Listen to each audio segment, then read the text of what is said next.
Joseph. So, yeah, I've been pretty much like a lot of actors have been performing our whole lives. Started in grade school actually with school plays. That's where I bit the bug. And then in grade school, I decided I wanted to make movies too. It wasn't Mhm. enough to just be on stage. As a kid, I would use the home movie camera, home video camera to like make my little movies, and had my sister and my brothers star as my co-stars. Because I had a built-in cast because I'm the oldest of five kids. So it's like, this is great. Let's make a movie. And yeah, so that's where I developed my craft. And then I always knew I wanted to come to Hollywood, and Mhm. I came to Hollywood and started doing it professionally.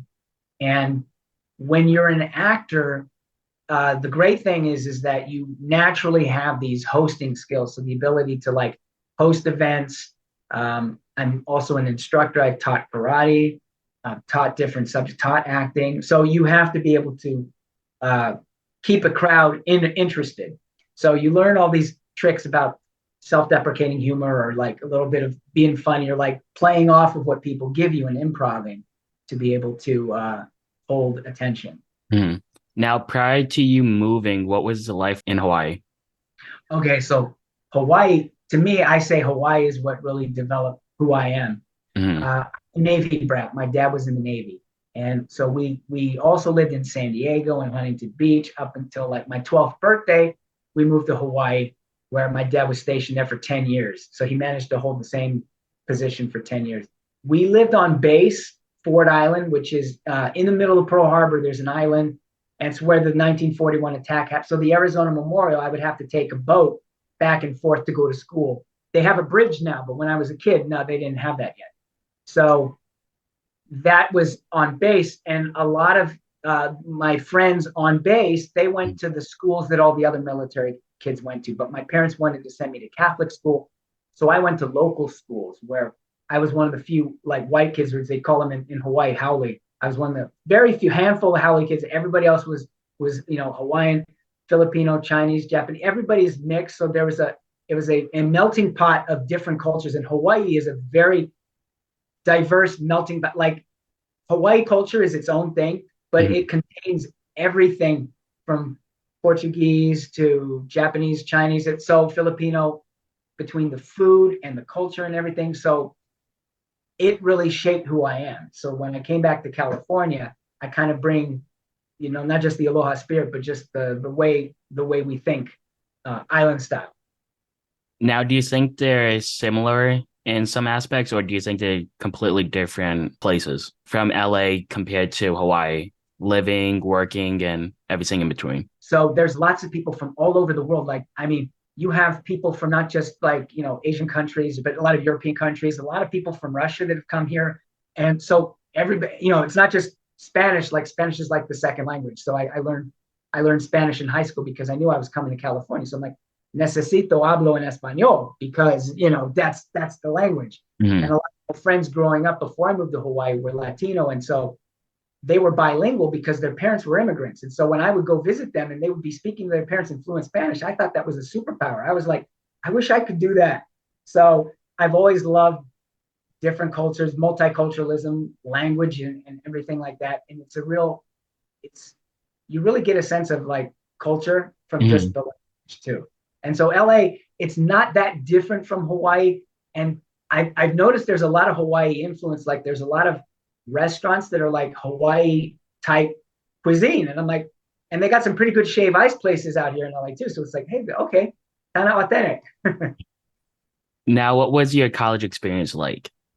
So for college, I also went to school in Hawaii. Mhm. I stayed home instead of going. I wanted to go to USC Film School. My parents were like, "Well, you had to have. It's very competitive to get into USC." So I had to kind of like, just accept the fact that that was not going to happen, just because you need really good grades, and it was very competitive to get in. So instead, they said, "Well, we don't want you to like rely on the arts to support you, because we don't want you to be a starving artist. You need to fall back on something that's practical." So out of frustration, I was like, oh, fine, I'll just do business. And it's the best decision I could make because show business has got a lot of business. And so I went to school at Chaminade, which was it's a private Catholic school in Hawaii. Now, can you elaborate on your roles and responsibilities with We Make Movies? That's a film collective where a bunch of independent filmmakers, primarily like actors and writers, who start to create their own projects. And Mhm. they've done a lot of short films. A lot of the community's done their own short films. They've actually had a contest a couple of years ago where they were giving away $25,000. They've actually funded three feature films that two of them are, well, no, I think two of them are actually in distribution. One's still in post. Like one's got a lot of complex things, so Mhm. they're still in post on it. So they've done that. They're going to be helping me produce mine, which has a lot of, Cyber Fighter's got a lot of visual effects and things that I'm testing and a lot of action too.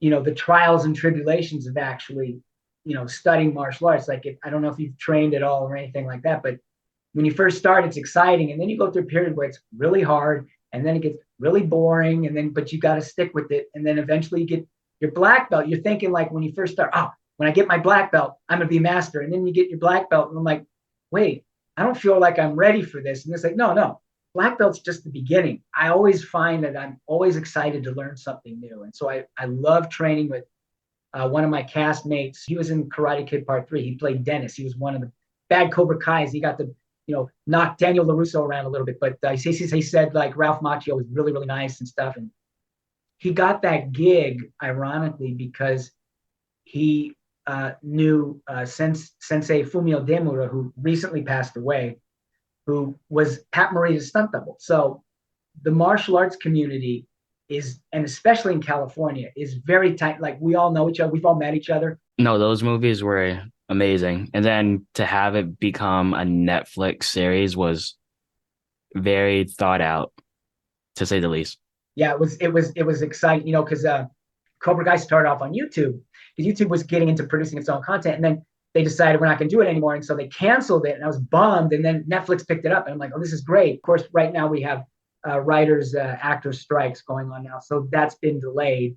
I love the cast, even the young cast like Cholo, who played, and then he's in Blue Beetle now. So this is Mhm. like, it's like going, oh yeah, yeah, I totally see him as a superhero because he was like doing some of his own stunts, which is amazing. What was that experience like for Fresh Off the Boat, Wipeout, and Last Girl? Fresh Off the Boat was really fun to do network TV. To like, oh my God, I'm doing a network show. My wife Pamela and I, you've interviewed Pamela about her book. So they wanted specifically. There was an episode where he goes on a couples retreat. So the parents go on a couples retreat while the kids are off doing their own thing. And so it's kind of like this, this kind of like uh, spiritual type, self-help type retreat where we're doing yoga exercises and stuff. And so the writers had done this bit where we're strapped together like couples and we're like walking like penguins.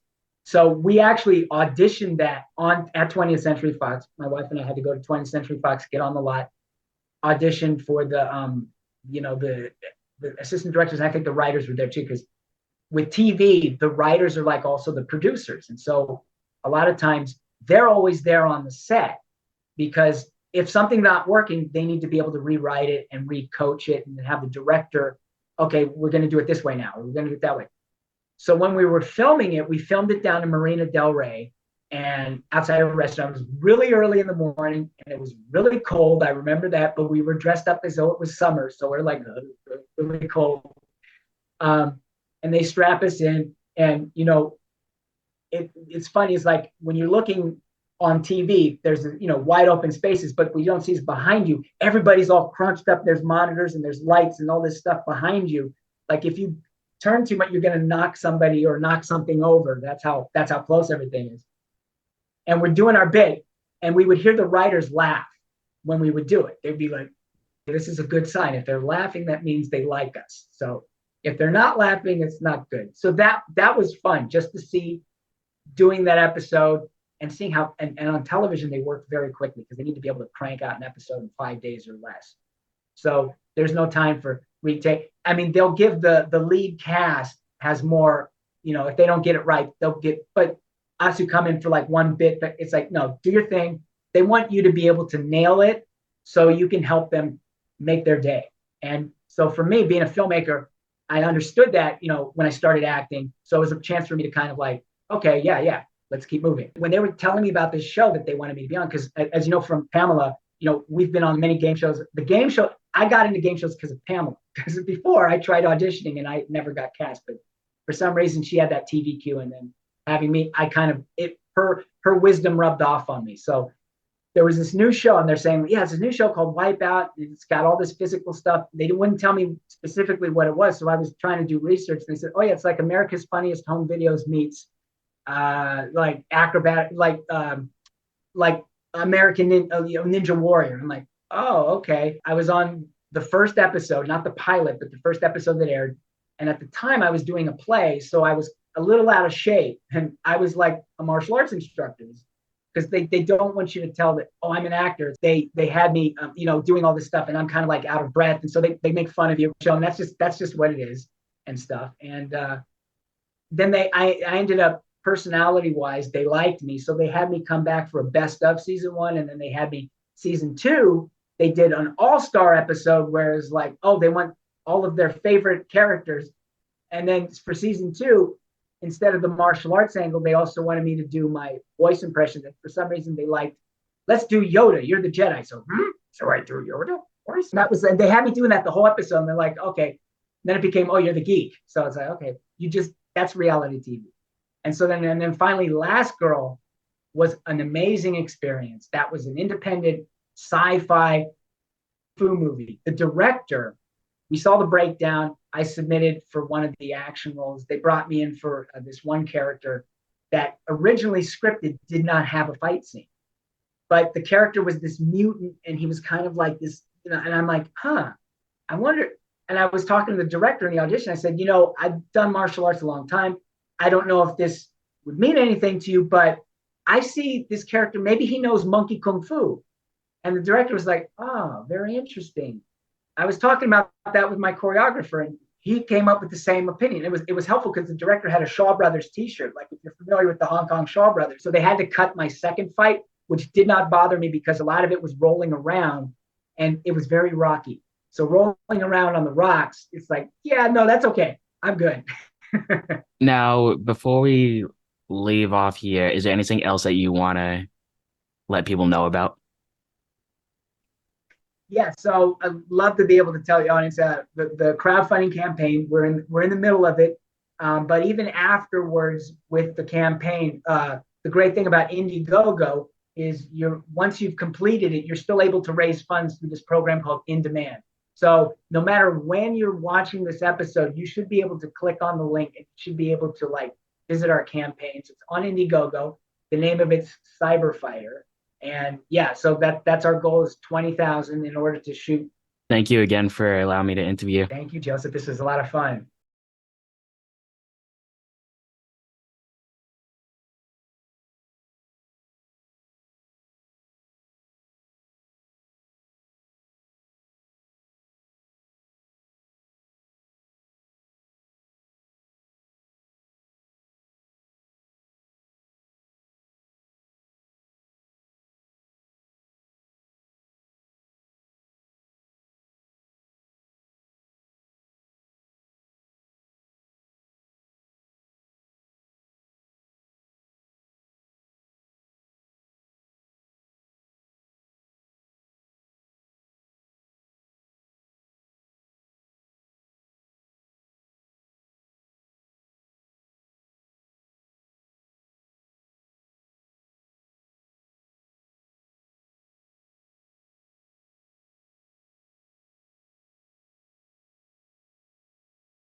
Yeah, so my wife and I,